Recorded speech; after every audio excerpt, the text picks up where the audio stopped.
A los 75 años, creía conocer a mi hija mejor que a nadie en este mundo. La llevé en mi vientre, la amamanté, le enseñé sus primeros pasos y sus primeras palabras. Le dediqué mi vida entera, especialmente después de que mi marido falleciera hace 12 años. Jamás imaginé que un día la miraría a los ojos y vería a una extraña, peor aún, a una criminal planeando robarme todo lo que construí durante décadas de trabajo duro. Pero la vida tiene esas ironías crueles que nos hacen cuestionar todo aquello en lo que creíamos. Esta es mi historia. Una historia que todavía me cuesta creer cuando me despierto de madrugada y recuerdo cada detalle. Decidí compartirla aquí porque sé que no estoy sola. Hay otras personas pasando por situaciones similares en este exacto momento, confiando en quienes no deberían, siendo traicionadas por aquellos que más aman. Si usted ya pasó por algo parecido o conoce a alguien que esté viviendo una situación extraña con familiares, deje su comentario abajo. Su historia puede ayudar a otras personas a identificar las señales antes de que sea demasiado tarde. Antes de continuar la historia, vamos a hacer esto. Compruebe si ya está suscrito al canal para más historias increíbles todos los días. Mi nombre es Gloria y viví la mayor parte de mi vida en Valencia, una ciudad hermosa en el este de España, bañada por el Mediterráneo. Nací allí en 1950, en una época en que España todavía se recuperaba de tiempos difíciles. Mis padres tenían una pequeña tienda de comestibles en el barrio de Ruzafa, donde aprendí desde temprano el valor del trabajo honesto y del ahorro. Me casé a los 23 años con Roberto, un hombre maravilloso que trabajaba como contador en una empresa de importación y exportación. Tuvimos solo una hija, Carmen, que nació cuando yo tenía 26 años. Roberto y yo trabajamos duro toda la vida. Él con sus números y hojas de cálculo, yo como profesora de literatura en una escuela secundaria. Ahorramos cada peseta, luego cada euro, con disciplina y planificación. Compramos nuestro apartamento en Benimaclet, un barrio tranquilo y acogedor, pagando cuota tras cuota durante 20 años. Cuando Roberto falleció en 2013, víctima de un infarto repentino, quedé devastada, pero también financieramente segura. Él siempre había sido cuidadoso con nuestro futuro, y yo heredé el apartamento libre de hipoteca, 2 cuentas de ahorro considerables y una pequeña inversión en acciones que él había hecho años antes. Carmen siempre fue mi alegría y mi preocupación. Era hija única, quizás demasiado mimada por nosotros dos. Estudió comunicación social en la Universidad de Valencia, pero nunca consiguió establecerse profesionalmente. Saltaba de empleo en empleo, siempre con excusas diferentes. El jefe era insoportable, los compañeros envidiosos, el salario insuficiente. Se casó a los 32 años con un joven que parecía prometedor, pero el matrimonio duró solo 3 años. Se divorciaron sin hijos, y ella volvió a vivir conmigo por un tiempo. A sus 49 años, Carmen todavía dependía de mi ayuda financiera frecuentemente. Nunca me negué. Era mi única hija, mi único lazo de sangre en este mundo después de la muerte de Roberto. Pagaba su alquiler cuando estaba entre empleos, le compraba su ropa, ayudaba con las cuentas. Vivía en un apartamento alquilado en el barrio de Ruzafa, más moderno y caro de lo que necesitaba, en mi opinión. Pero yo no quería discusiones, solo quería que fuera feliz. La caída ocurrió un martes de marzo de 2024. Lo recuerdo perfectamente porque era el aniversario de la muerte de Roberto, y yo había pasado la mañana en el cementerio de Valencia, llevando flores frescas a su tumba. Volví a casa emocionada, con esa melancolía que siempre me invadía en esa fecha. Al entrar en el baño para lavarme la cara, resbalé en un pequeño charco de agua que no había notado en el suelo de cerámica. Mi cadera golpeó con fuerza contra el borde de la bañera y un dolor punzante atravesó todo mi cuerpo. Conseguí arrastrarme hasta el teléfono y llamar a Carmen, que afortunadamente estaba en Valencia ese día. Llegó en menos de media hora, pálida de preocupación, y llamó a una ambulancia inmediatamente. En el Hospital Clínico de Valencia, descubrimos que me había fracturado el fémur. La cirugía fue necesaria, seguida de semanas de recuperación dolorosa y fisioterapia intensiva. Durante mi internamiento de 10 días, Carmen fue atenta como no lo era hacía años. Me visitaba todos los días, me traía frutas y revistas, conversaba conmigo por horas. Sentí que aquel accidente, a pesar de doloroso, había acercado a madre e hija nuevamente. Qué ingenuidad la mía. Cuando me dieron el alta, los médicos fueron claros. Necesitaría ayuda en casa durante al menos 2 meses. No podría hacer las tareas domésticas, cocinar adecuadamente o encargarme de mi higiene personal sin asistencia. Carmen fue quien sugirió contratar a un cuidador. «Mamá, conozco a alguien perfecto para eso», dijo ella con una sonrisa que en aquel momento me pareció genuina. «Un muchacho que cuidó de la madre de una amiga mía. Es muy profesional, cariñoso, puntual. Estoy segura de que te gustará». 2 días después, Diego llamó a mi puerta por primera vez. Era un hombre de apariencia agradable, quizás de 35 años, con cabello castaño siempre bien peinado y una sonrisa simpática. Vestía casualmente, pero con cuidado. Camisas limpias, pantalones planchados. Se presentó como enfermero técnico con experiencia en cuidados geriátricos, me mostró documentos que parecían legítimos y comenzó a trabajar inmediatamente. Debo confesar que en los primeros días, Diego me impresionó positivamente. Era puntual, llegando siempre a las 8 de la mañana y saliendo a las 6 de la tarde. Preparaba comidas saludables y sabrosas, me ayudaba con los ejercicios de fisioterapia que necesitaba hacer en casa, mantenía el apartamento limpio y organizado.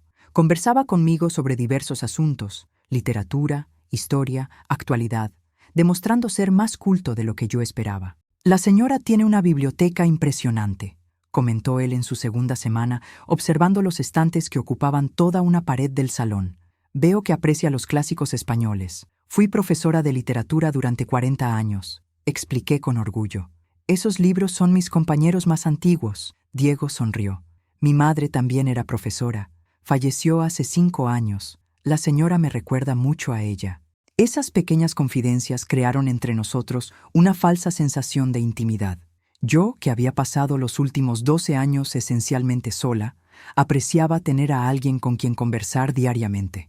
Carmen me visitaba 2 o 3 veces por semana, siempre preguntando cómo le iba a Diego, si yo estaba satisfecha con su trabajo. Yo lo elogiaba sinceramente. Fue al final de la 3ª semana que noté la primera cosa extraña. Tenía la costumbre de guardar dinero en efectivo en casa. Una cantidad modesta de emergencia que mantenía en una cajita de madera en la gaveta de mi mesita de noche. Eran aproximadamente 300 euros en billetes variados. Cierto día, al buscar dinero para pagar al repartidor del supermercado, me di cuenta de que había solo 220 euros en la cajita. Me quedé confusa. ¿Habría gastado más de lo que imaginaba? Con la edad, mi memoria a veces me jugaba malas pasadas. Decidí no darle importancia y retiré más dinero del banco la semana siguiente, reponiendo los 300 euros. 2 semanas después, conté nuevamente. Había solo 190 euros. Esta vez, un escalofrío recorrió mi espalda. No había usado ese dinero. Estaba absolutamente segura. Hacía todas mis compras con tarjeta de débito, registrando cada transacción meticulosamente en un cuaderno. Un hábito que mantenía desde los tiempos de profesora. Fue entonces cuando empecé a observar más atentamente. Noté que Diego a veces hurgaba en gavetas, bajo la excusa de estar organizando o buscando algún artículo que yo le había pedido.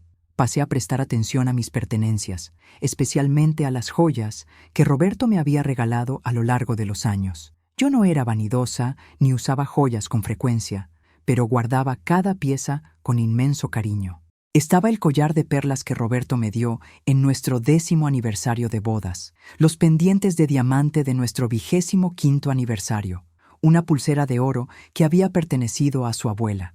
Mantenía todo en un pequeño cofre antiguo en el armario de mi cuarto, cuya llave estaba escondida dentro de un libro específico en la estantería, 100 años de soledad, de García Márquez.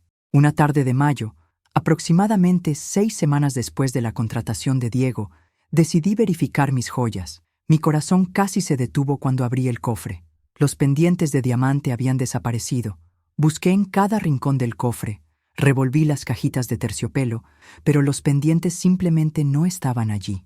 Me senté en la cama, temblando. Alguien me había robado, y solo había 2 personas con acceso a mi apartamento, Diego y Carmen. La idea de que mi hija pudiera robarme era inconcebible, absurda.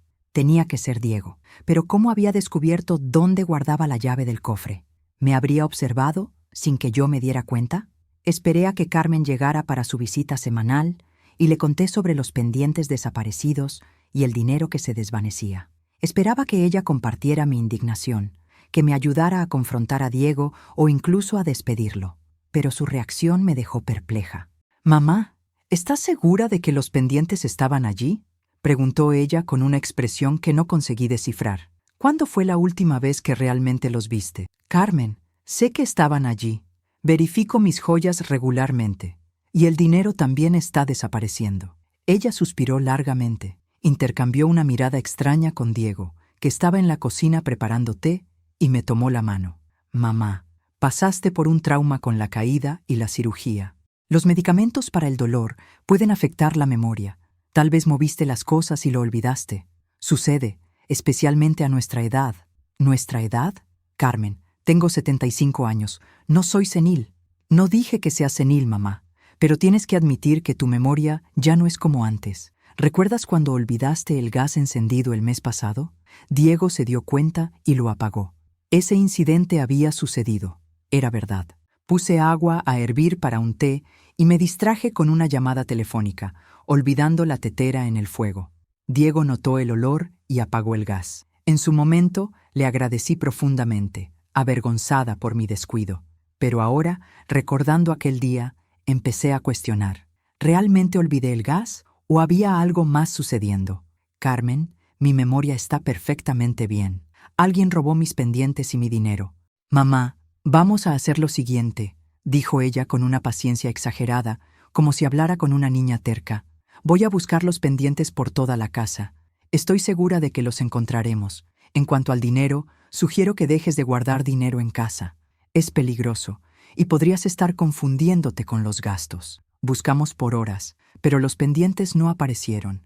Carmen se fue prometiendo volver al día siguiente para continuar la búsqueda, pero yo sabía que era inútil. Los pendientes habían sido robados. Esa noche, acostada en la cama, empecé a conectar puntos que antes parecían inconexos. Diego siempre demostraba curiosidad sobre mi situación financiera, haciendo preguntas que en su momento me parecieron inocentes. ¿Cuánto recibía de pensión? ¿Tenía inversiones? Mi apartamento estaba pagado. En su momento, respondía todo abiertamente, sin malicia. Al fin y al cabo, era mi cuidador, contratado y recomendado por mi propia hija. La propia Carmen se había vuelto extrañamente interesada en mis finanzas recientemente. Sugirió que le hiciera un poder notarial, solo para facilitar las cosas en caso de que necesites ayuda con el papeleo bancario, mamá. Se ofreció a organizar mis documentos, diciendo que todo estaba muy desorganizado. Preguntó sobre mi testamento, si lo había actualizado tras la muerte de papá.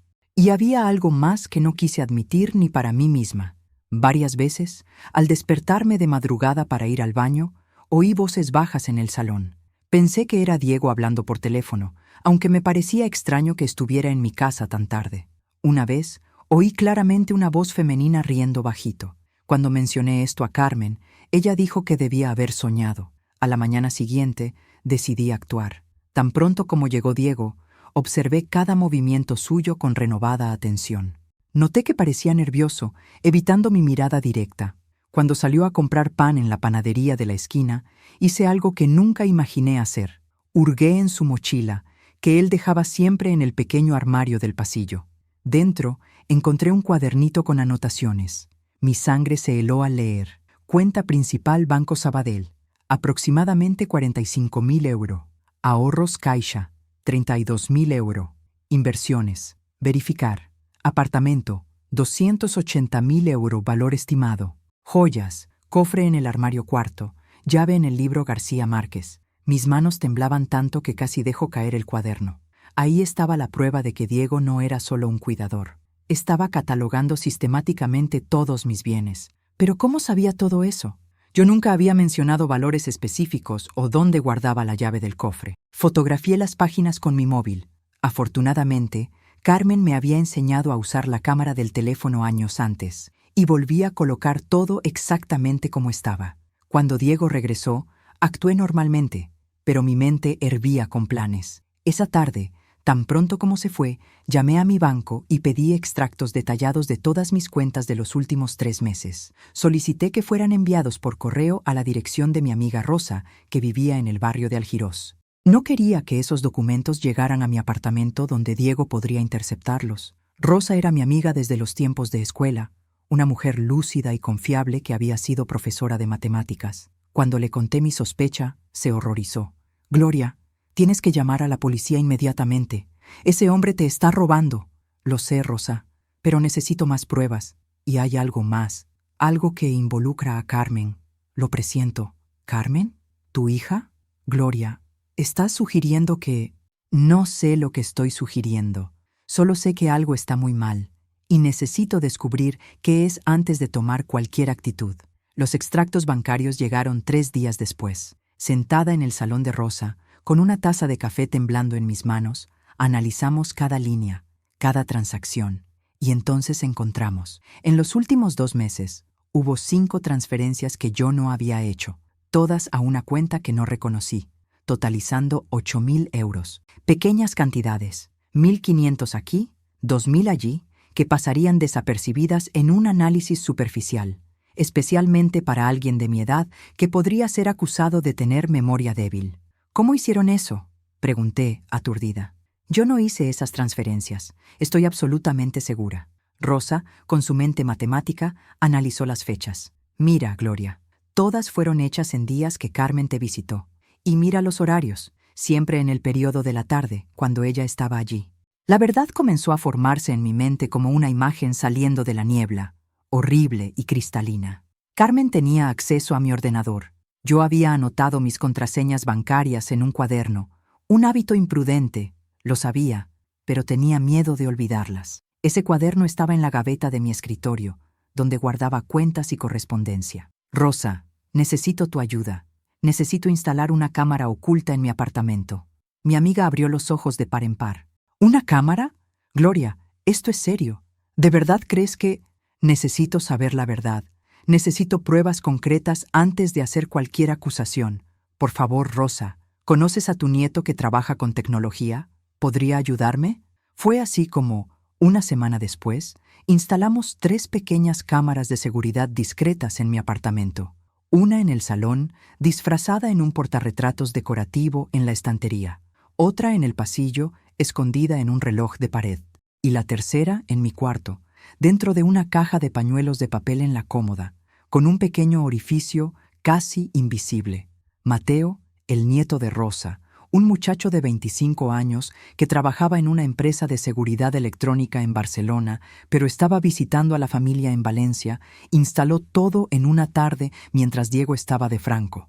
Me enseñó a acceder a las grabaciones a través de mi tablet y me garantizó que las cámaras tenían capacidad de grabación continua por hasta 2 semanas. Doña Gloria, dijo él con seriedad antes de marcharse, si usted realmente atrapa a alguien cometiendo un crimen, vaya directo a la policía.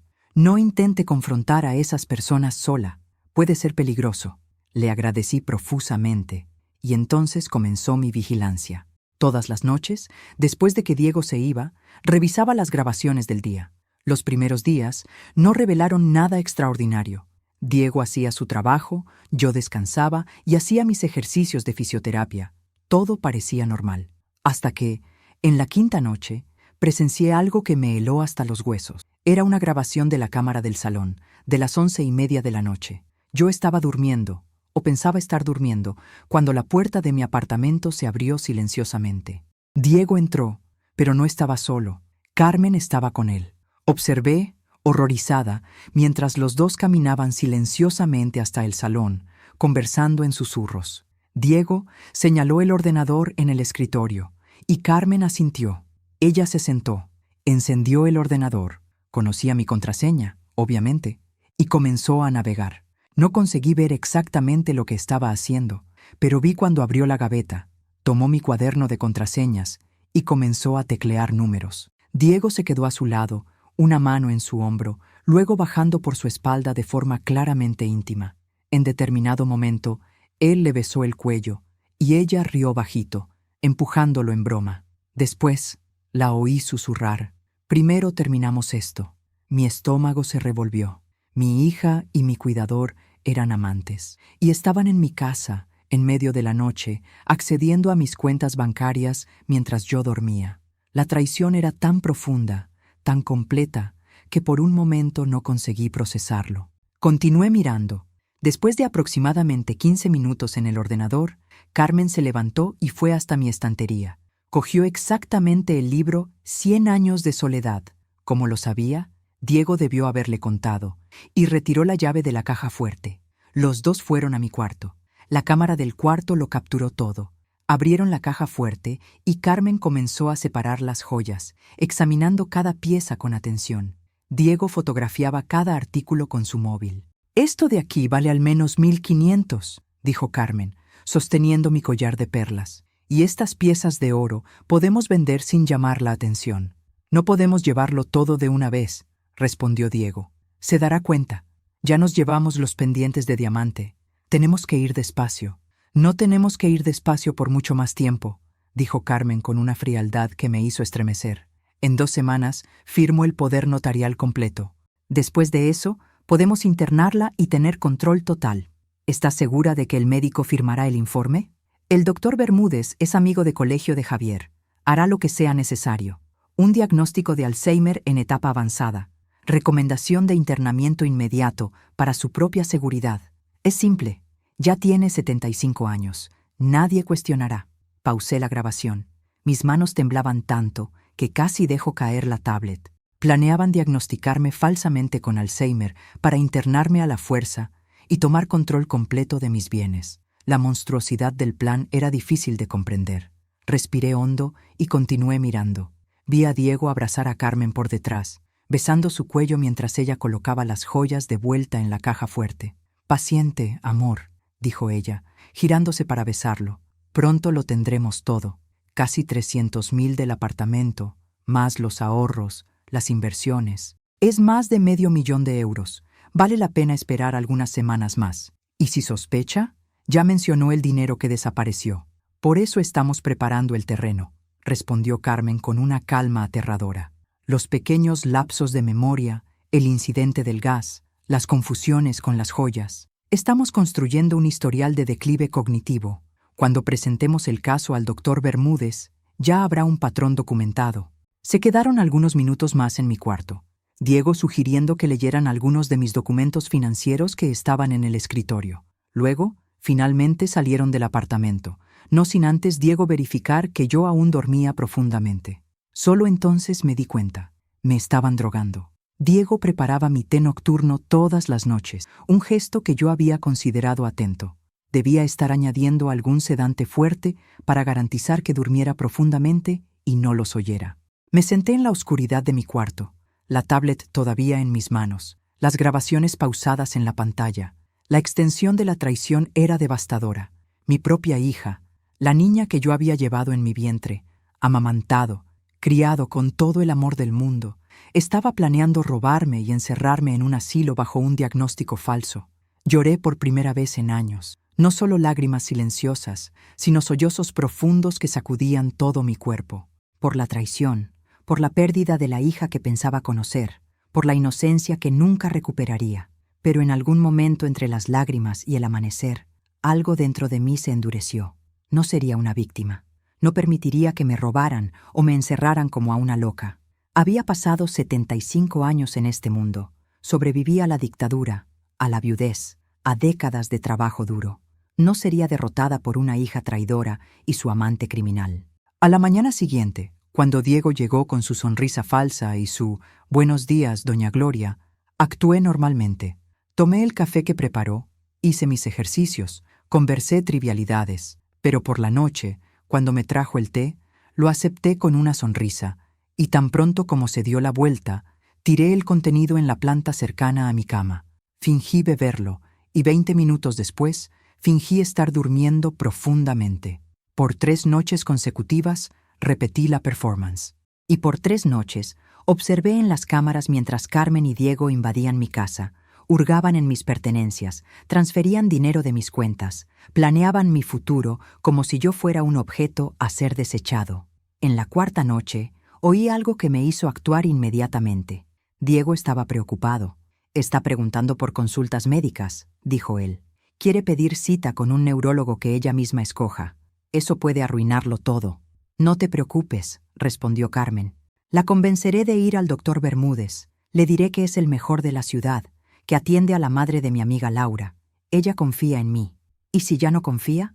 Ha estado extraña últimamente, observando todo lo que hago. Entonces aceleramos el plan, dijo Carmen fríamente. La próxima semana tiene consulta de rutina con el médico de cabecera. Hablo con el doctor Bermúdez. Él estará allí casualmente y sugiere una evaluación neurológica urgente.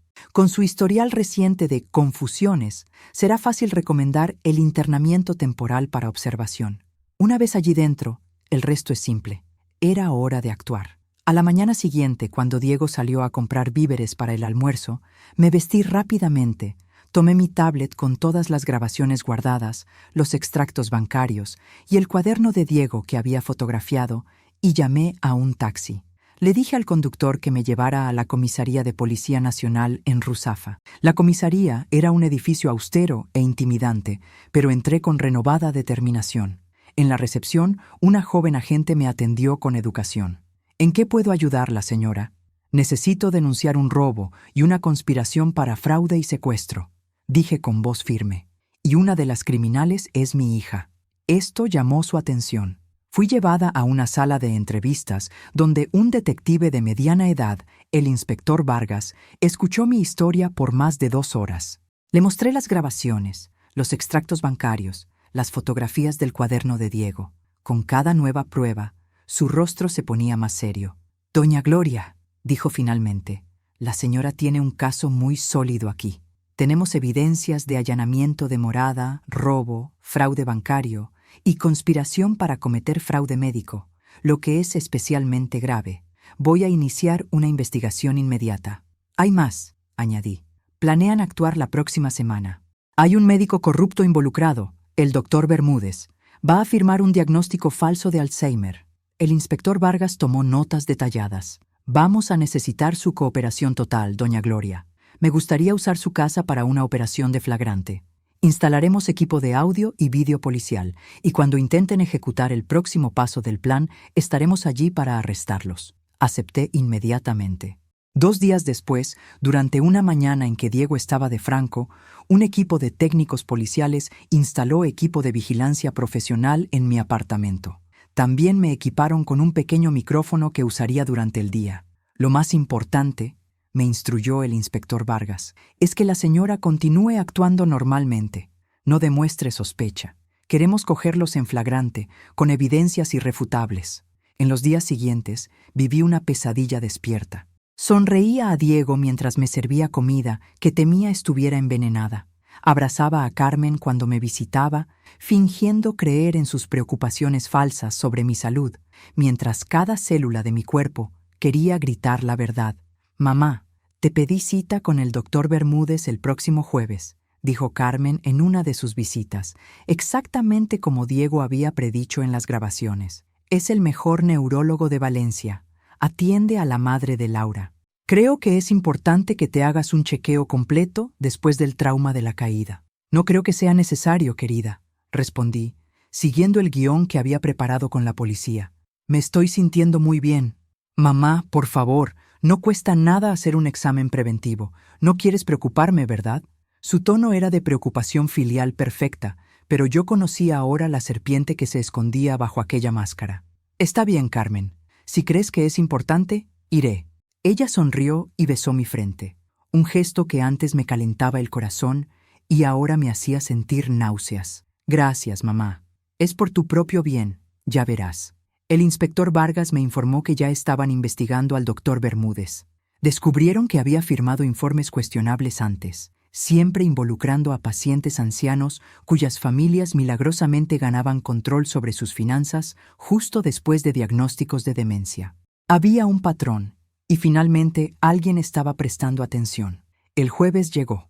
Carmen vino a buscarme puntualmente a las 2 de la tarde, y Diego se quedó en casa, supuestamente para limpiar y organizar. La consulta del doctor Bermúdez estaba en el barrio de Campanar, en un edificio médico moderno. La sala de espera era lujosa, con revistas caras y una fuente de agua decorativa que hacía un sonido irritante. Yo estaba usando el micrófono que la policía me dio, escondido bajo mi abrigo. Sabía que 2 detectives me siguieron en un coche discreto y estaban esperando en el estacionamiento. El doctor Bermúdez era un hombre de aproximadamente 50 años, con cabello canoso perfectamente cortado y una sonrisa que probablemente practicaba en el espejo. Usaba gafas de montura cara y una bata impecablemente blanca. Doña Gloria, es un placer conocerla, dijo, estrechando mi mano con firmeza estudiada. Carmen me ha hablado mucho de usted. Por favor, siéntese. La consulta comenzó con preguntas estándar sobre mi historial médico, la caída, mi recuperación. Pero entonces las preguntas cambiaron de tono. Doña Gloria, ¿ha tenido alguna dificultad de memoria recientemente? ¿Olvidos? ¿Confusiones? No más de lo normal para mi edad, respondí cuidadosamente. Carmen interfirió, como yo sabía que haría. Doctor, en realidad, mamá ha tenido algunos episodios preocupantes. Olvidó el gas encendido la semana pasada. Ha confundido fechas. Y la semana antepasada insistió en que alguien había robado sus joyas, pero las joyas estaban allí todo el tiempo. Solo había olvidado dónde las guardó. Era mentira, claro. Las joyas nunca fueron encontradas porque fueron robadas, pero el doctor Bermúdez asintió gravemente tomando notas. Entiendo. Doña Gloria, voy a hacer algunas pruebas simples de cognición. ¿Está bien? No hay nada de qué preocuparse, son solo procedimientos estándar. Las pruebas comenzaron inocentemente. Me pidió que repitiera una secuencia de números, dibujara un reloj marcando determinada hora, recordara 3 palabras que él dijo al principio y repetiría al final. Respondía todo correctamente, con facilidad. Vi un destello de frustración cruzar su rostro cuando se dio cuenta de que yo estaba claramente lúcida. Pero persistió. Doña Gloria, ¿qué día es hoy? Jueves, 19 de junio de 2025. ¿Y quién es el presidente del gobierno de España? Pedro Sánchez. Respondí sin dudar. Las preguntas continuaron y acerté todas. Vi a Carmen poniéndose inquieta en su silla, intercambiando miradas nerviosas con el doctor. Finalmente, él cerró el examen. Bien, doña Gloria, sus resultados son satisfactorios para su edad, dijo él, escogiendo las palabras con cuidado. Sin embargo, dada su historia reciente de confusiones y el incidente con el gas, yo recomendaría una evaluación más completa.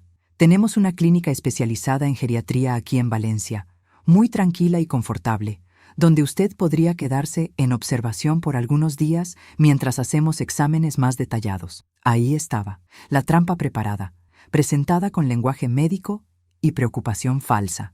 ¿Un internamiento? Pregunté, fingiendo sorpresa. No me parece necesario, doctor. Me estoy sintiendo muy bien. Mamá, es solo temporal, dijo Carmen, tomando mi mano. Para tu seguridad, el doctor está preocupado y yo también lo estoy. Por favor, confía en nosotros. Exacto, concordó el doctor Bermúdez. Es una medida preventiva. Mejor garantizar que todo está bien que lamentarlo después. Puedo hacer los arreglos para mañana mismo. Mañana. Querían encerrarme mañana. Sentí una ola de rabia quemar a través de la farsa de viejita confusa que yo estaba representando. Necesito pensarlo, dije finalmente. Es una decisión importante. Vi el descontento en el rostro de ambos, pero no podían forzarme allí, en aquel momento, con la recepcionista y otros pacientes afuera. Todavía no. Claro, doña Gloria, dijo el doctor Bermúdez con una sonrisa tensa. Pero no demore mucho. Su salud podría estar en riesgo. Volvimos a casa en silencio tenso. Carmen estaba claramente irritada, tecleando furiosamente en su móvil, probablemente actualizando a Diego sobre cómo la consulta no había salido conforme a lo planeado. Cuando llegamos a mi apartamento, Diego estaba allí, como se esperaba. Él y Carmen intercambiaron miradas significativas, y entonces mi hija anunció que necesitaba conversar conmigo seriamente. Mamá, siéntate. Necesitamos hablar sobre tu futuro. Me senté en el sofá, mi corazón acelerándose. Sabía que la policía estaba escuchando cada palabra a través de los equipos instalados y del micrófono que yo usaba. El doctor Bermúdez dejó claro que necesitas cuidados más intensivos de lo que podemos proporcionar en casa, comenzó Carmen. Mencionó que hay señales precoces de declive cognitivo, pero acerté todos los exámenes, protesté. Los exámenes básicos, sí, intervino Diego, pero hay otras señales, doña Gloria. Las confusiones, los olvidos. Carmen y yo estamos preocupados. En realidad, dijo Carmen, sacando algunos papeles de su bolso, preparé un poder notarial. Es solo para facilitar las cosas, para que yo pueda ayudarte con asuntos financieros y médicos cuando sea necesario. Solo tienes que firmar aquí. Ella colocó los documentos en la mesa de centro frente a mí. Incluso de reojo, pude ver que no era un simple poder notarial. Era un poder notarial completo e irrevocable, dándole a ella control total sobre todos mis bienes y decisiones médicas. No voy a firmar eso, dije firmemente. La sonrisa de Carmen vaciló. Mamá, sé razonable. Dije que no voy a firmar. Diego se acercó, su postura volviéndose ligeramente amenazadora. Doña Gloria, necesita entender que esto es por su propio bien. ¿Mi propio bien? Algo dentro de mí se rompió. Todos aquellos días fingiendo, sonriéndoles mientras planeaban destruirme. Ya no pude más. ¿O es por el bien de ustedes dos? ¿Para facilitar cuando me encierren en un asilo y vendan mi apartamento? El silencio que siguió fue absoluto. Vi la sangre drenar del rostro de Carmen. Vi a Diego dar un paso atrás, calculando. ¿De qué estás hablando, mamá? La voz de Carmen estaba controlada, pero había pánico en sus ojos. Sé todo, Carmen. Sobre ustedes dos, sobre los robos, sobre las transferencias bancarias, sobre el plan de diagnosticarme falsamente con Alzheimer. Lo sé todo. Estás delirando, dijo Diego rápidamente. ¿Ves? Esto prueba que necesita ayuda. ¿Estoy delirando? Me levanté, sintiendo el coraje fluir a través de mí. Tengo grabaciones de ustedes dos entrando en mi casa en medio de la noche, robando mis joyas, accediendo a mis cuentas bancarias. Lo tengo todo grabado. El rostro de Carmen pasó de pálido a rojo. ¿Nos estabas espiando? ¿A tu propia hija? Mi propia hija me estaba robando. Mi voz se alzó, años de dolor y amor traicionado brotando. ¿Cómo pudiste, Carmen? ¿Cómo pudiste hacerme esto? Di todo por ti. Toda tu vida, cada sacrificio, cada euro ahorrado, todo fue para ti. ¿Todo para mí? Ella rió, un sonido amargo y feo. Nunca me diste nada de verdad. Siempre fue sobre ti, sobre tu precioso Roberto, sobre tu apartamento perfecto y tus ahorros perfectos. Me hiciste sentir como un fracaso toda mi vida. Siempre te apoyé, siempre. Me ahogaste. Y ahora, sentada encima de todo ese dinero mientras yo apenas puedo pagar mi alquiler. ¿Por qué deberías tenerlo todo mientras yo no tengo nada? Porque trabajé para conseguirlo. Porque tu padre y yo ahorramos cada céntimo. ¿Crees que tienes derecho a lo que no has conquistado? Diego intervino, su máscara de cuidador gentil completamente caída. Basta de charla. ¿Dijo que tiene grabaciones? Necesitamos encontrarlas. Ahora.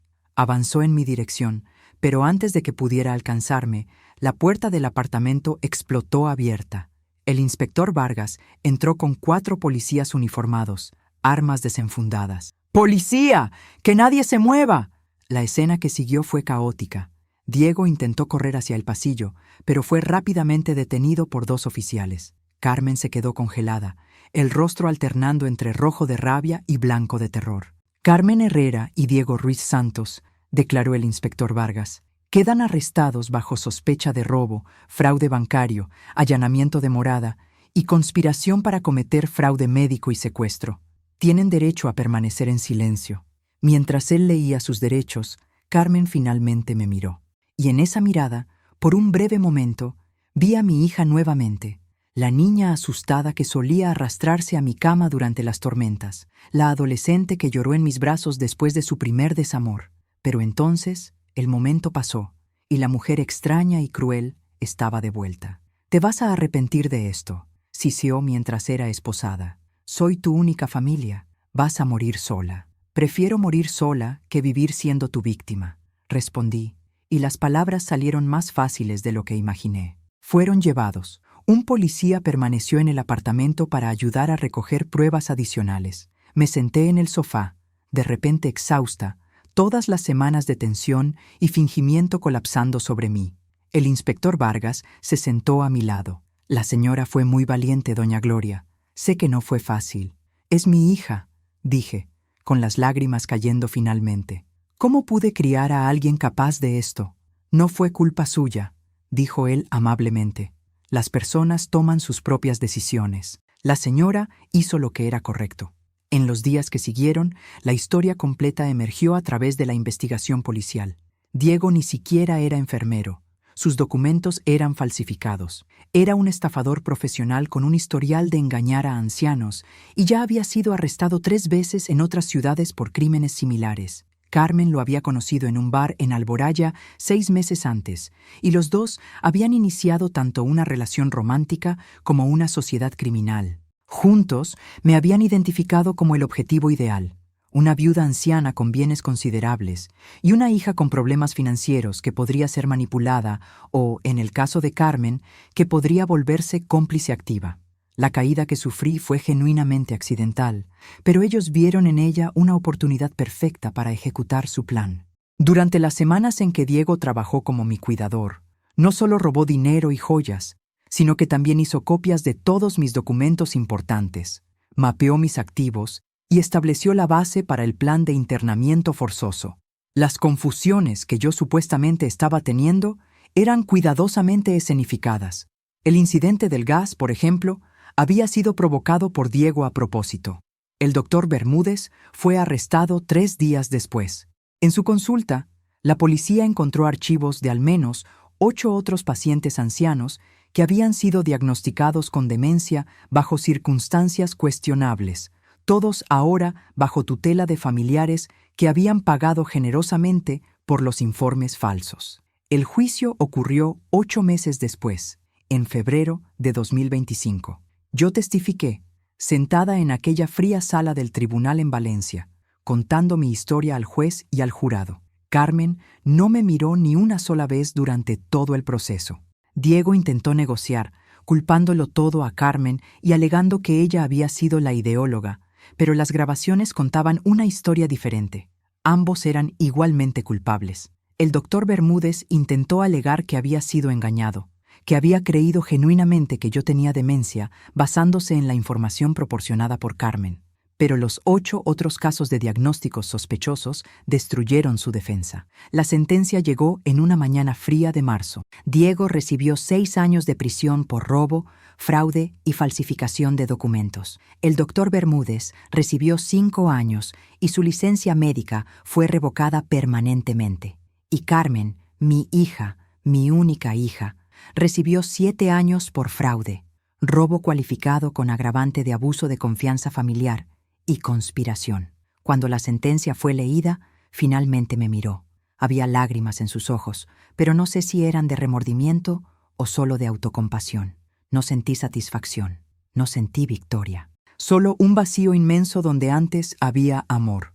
Recuperé la mayor parte del dinero robado a través de los esfuerzos del banco y de las autoridades, aunque algunas de las joyas nunca fueron encontradas. Diego las había vendido a un receptador que las revendió antes de ser descubierto. Los pendientes de diamante que Roberto me dio, el anillo de oro de su abuela, perdidos para siempre. Vendí el apartamento en Benimaclet 6 meses después del juicio. No conseguía vivir más allí, rodeada de recuerdos y fantasmas. Cada habitación susurraba traición. Me mudé a Barcelona, a un apartamento más pequeño y moderno en el barrio de Gracia, donde nadie conoce mi historia, y puedo empezar de nuevo tanto como una mujer de 76 años puede empezar de nuevo. Rosa me visita frecuentemente, tomando el tren desde Valencia. Hice nuevos amigos en mi edificio. Participo en un club de lectura en la biblioteca local. Todavía doy algunas clases particulares de literatura para estudiantes que se preparan para exámenes universitarios. La vida continúa, como siempre continúa, incluso cuando creemos que no podría. Carmen me escribió desde la prisión una vez, 6 meses después de su condena. La carta era larga, llena de disculpas e intentos de justificación. Culpó a su divorcio, sus dificultades financieras, la presión de la sociedad, incluso mi sobreprotección durante su infancia. Dijo que Diego la había manipulado, que ella no era realmente mala, solo estaba desesperada. Pidió mi perdón y mi ayuda para contratar un abogado mejor para apelar su sentencia. Leí la carta 3 veces, buscando alguna señal de remordimiento genuino, alguna admisión real de responsabilidad. No la encontré. Eran todo justificaciones y culpa desviada. Al final, lo único que lamentaba era haber sido atrapada. No respondí. Guardé la carta en una caja con otros recuerdos de una hija que ya no existe. Fotos de escuela, dibujos infantiles, tarjetas del Día de la Madre hechas a mano con grapas y pegamento. Son recuerdos de otra persona, de otra vida. A veces, por la noche, cuando estoy sola en mi nuevo apartamento, me permito llorar por todo lo que perdí. No solo por las joyas, o el dinero, o la tranquilidad robada, sino por la hija en la que creía, por la relación que pensé que teníamos, por los años futuros que imaginé, Carmen visitándome los domingos, quizás eventuales nietos, envejecer con familia a mi alrededor. Pero entonces recuerdo que esa hija, esa relación, ese futuro, nada de eso era real. Estaba amando una ilusión, confiando en una mentira. La verdadera Carmen era la mujer que se sentó en mi ordenador en medio de la noche, transfiriendo mi dinero a sus cuentas. La verdadera Carmen era la que besó a su amante mientras planeaba encerrarme en una institución basada en un diagnóstico falso. Conocer la verdad duele, pero vivir en la mentira habría sido peor. Hoy, mientras escribo esta historia en mi nuevo apartamento en Barcelona, con el sol de la tarde entrando por la ventana y el sonido de la ciudad viva afuera, me doy cuenta de algo importante. Sobreviví. Una mujer de 75 años, sola, enfrentó una conspiración cruel y venció. No permití que me transformaran en víctima. No me dejé robar y desechar como basura inconveniente. Hay poder en esto. Hay dignidad en esto. Mi historia no es única. Lo sé porque, después del juicio, recibí cartas de decenas de otras personas, principalmente mujeres ancianas, contando historias similares. Algunas descubrieron la traición a tiempo, como yo. Otras no tuvieron tanta suerte y ahora viven en instituciones, mientras familiares inescrupulosos gastan sus ahorros de toda la vida. Es por eso que decidí compartir mi experiencia públicamente.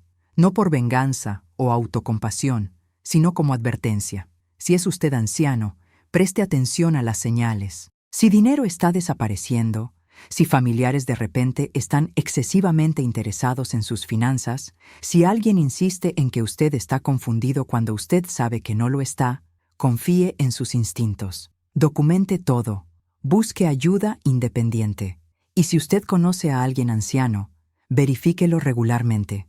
No con intenciones predatorias, sino con genuina preocupación. Los ancianos son blancos vulnerables precisamente porque la sociedad asume que somos débiles, confusos, fáciles de manipular. Demostramos que no lo somos. Carmen saldrá de la prisión dentro de algunos años, presumiendo comportamiento ejemplar. Tendrá 50 y pocos años, todavía joven lo suficiente para reconstruir su vida. No sé si vendrá a buscarme. No sé qué diré si viene. Parte de mí, la parte que aún es madre, que siempre será madre no importa lo que pase, espera que la prisión la haya cambiado, que ella haya finalmente mirado hacia sí misma y reconocido la monstruosidad de lo que hizo. Pero la parte realista de mí, la parte que sobrevivió a todo esto, sabe que probablemente ella solo se sentirá más resentida, más convencida de que el mundo es injusto con ella, de que de alguna forma yo soy la villana de esta historia. Y tal vez sea mejor así. Tal vez algunos puentes deban permanecer quemados. Vivo ahora con una claridad que no tenía antes. Veo a las personas con más discernimiento, confío con más cautela, amo con ojos más abiertos. No es cinismo, es sabiduría duramente conquistada. Aún creo en la bondad humana. Conocí muchas personas buenas durante esta prueba. El inspector Vargas, Rosa, Mateo, los oficiales que me protegieron, las personas que me escribieron ofreciendo apoyo. Pero también sé ahora que la maldad puede usar la máscara del amor, que la traición puede venir envuelta en preocupación familiar, que los monstruos más peligrosos son aquellos que conocen nuestras vulnerabilidades porque nosotros mismos se las contamos, confiando en que nunca las usarían contra nosotros. Ayer, caminando por las calles estrechas de Gracia, vi a una abuela con su nieta en un parque. La niña debía tener unos 5 años y la abuela la empujaba en un columpio, ambas riendo. Por un momento, sentí una punzada aguda de pérdida, no solo por el futuro que nunca tendré con Carmen, sino por los nietos que nunca conoceré, por la familia que debería existir pero no existe. Pero entonces continué caminando, y el dolor pasó, como siempre pasa, porque aunque perdí a mi hija, no me perdí a mí misma. Y eso, me di cuenta, es lo más importante. Tengo 76 años ahora. Estadísticamente, quizás tenga 10 o 15 años por delante, tal vez menos, tal vez más. Pretendo vivir cada uno de ellos en mis propios términos, rodeada de personas que escojo, no por obligación de sangre, sino por genuino cariño mutuo. Ya me inscribí para ser voluntaria en una biblioteca local, ayudando a personas analfabetas a aprender a leer. Estoy considerando adoptar un gato, algo que Roberto nunca quiso, pero que yo siempre deseé. Hay libertad en volver a empezar, incluso, o especialmente, cuando pensabas que era demasiado tarde para empezar de nuevo. Para aquellos que llegaron hasta aquí, gracias por escuchar mi historia. Si usted sospecha que algo similar le está sucediendo a usted o a alguien que ama, no ignore las señales. No deje que el amor lo ciegue a la verdad. Y recuerde, usted no es débil por haber sido engañado. Es humano. La culpa está en quien traiciona, nunca en quien confía. En cuanto a mí, sigo adelante. Me levanto todas las mañanas en mi apartamento en Barcelona. Hago mi café, leo mis libros, encuentro a mis amigos. La vida que construí para mí es más pequeña que la que tuve antes, pero es mía, auténticamente, indudablemente, mía. Y nadie puede quitarme eso. Esta es mi historia. Una historia de traición, sí, pero también de supervivencia, de descubrir fuerza donde pensaba que solo había fragilidad, de aprender que la familia no siempre es quien comparte tu sangre, sino quien cuida de tu corazón con honestidad. Y si hay una lección que aprendí de todo esto, es esta. Nunca subestime a una mujer de 75 años. Sobrevivimos a mucho más de lo que imaginan. Y cuando nos subestiman, cuando piensan que somos presas fáciles, es cuando somos más peligrosas. Porque sobrevivimos. Siempre sobrevivimos. Cada historia compartida aquí es un trozo de vida que merece ser oído. Apoye esa misión dejando su like, suscribiéndose al canal y activando la campanita para no perder ninguna nueva historia. Y no olvide compartir este video para que más personas formen parte de esta comunidad de acogida.